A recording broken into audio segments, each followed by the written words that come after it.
अच्छा बेटा, यहाँ बैठ। मैंने अभी अभी श्री कृष्ण को खिचड़ी का भोग लगाया है। ले खिचड़ी खा बेटा। पसंद आई खिचड़ी तुझे? और दूं? बस माँ, पूरा पेट भर गया, आनंद आ गया तुम्हारे हाथ की खिचड़ी खाकर।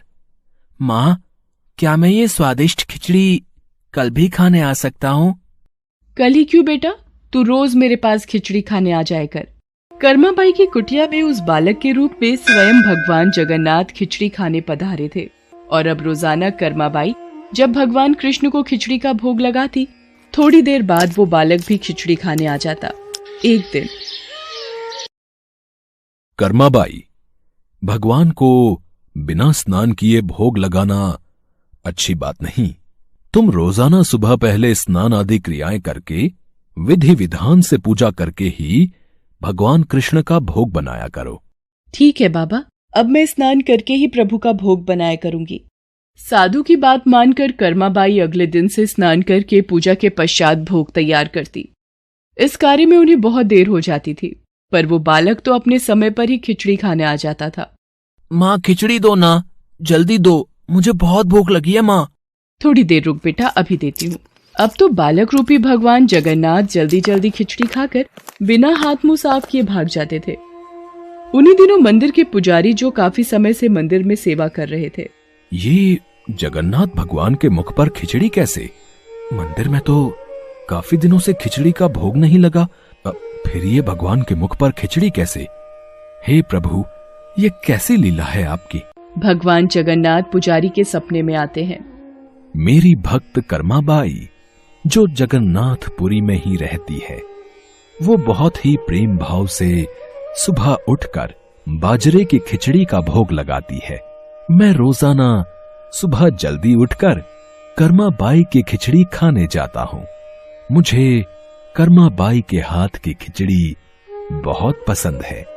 पर एक साधु ने उसके पास आकर सुबह स्नान और पूजा के बाद विधि विधान से भोग लगाने का बोल दिया है। अब कर्माबाई स्नान और पूजा के बाद भोग लगाकर मुझे खिचड़ी देती हैं। इन सब कार्यों में बहुत देर लग जाती है। मुझे बहुत तेज भूख लगती है। भक्तगण मेरा इंतजार कर रहे होते हैं, इसलिए जल्दी जल्दी खिचड़ी खाकर मैं बिना मुंह हाथ धोए वापस लौट आता हूँ। भगवान जगन्नाथ की अद्भुत बातों को स्वप्न में सुनकर पुरोहित जी हर जगह उस साधु की खोज करवाते हैं और उसे बुलाकर सारी बात बताते हैं। साधु घबरा जाता है और कर्माबाई के पास जाता है। कर्माबाई, तुम श्री कृष्ण भगवान की परम प्रिय भक्त हो। तुम्हारे लिए किसी नियम नीति की कोई आवश्यकता नहीं।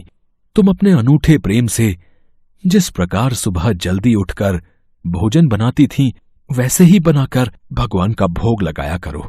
ठीक है साधु बाबा, अब मैं पहले की तरह ही सुबह जल्दी भोग बनाया करूंगी।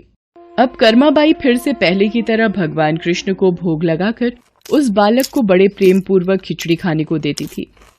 ये क्रम कई वर्षों तक चला और एक दिन कर्माबाई परलोक सिधार गई। हे प्रभु, हमसे कोई भूल हो गई क्या?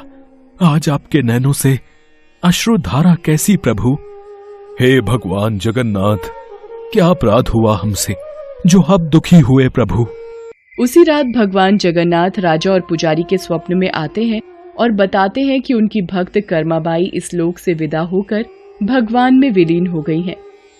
अब उन्हें सुबह सवेरे बाजरे की खिचड़ी कौन खिलाएगा, यही उन्हें दुख है। अगले दिन पुजारी जी, जो स्वप्न आपने देखा वही स्वप्न मुझे दिखाई दिया। भगवान जगन्नाथ की प्रिय भक्त कर्माबाई अब इस लोक से विदा हो गई है। मैं चाहता हूँ आज से हर सुबह भगवान जगन्नाथ को कर्माबाई के नाम से बनाई बाजरे की खिचड़ी का भोग लगा करेगा, जिससे भगवान को कर्माबाई की कमी न महसूस हो। जी महाराज, अब से ऐसा ही होगा। उस दिन के बाद से कहते हैं कि भगवान जगन्नाथ को हर सुबह बाजरे की खिचड़ी का भोग लगाया जाता है। कर्माबाई के नाम की बाजरे की खिचड़ी के भोग से आज भी इस प्रथा को निभाया जा रहा है।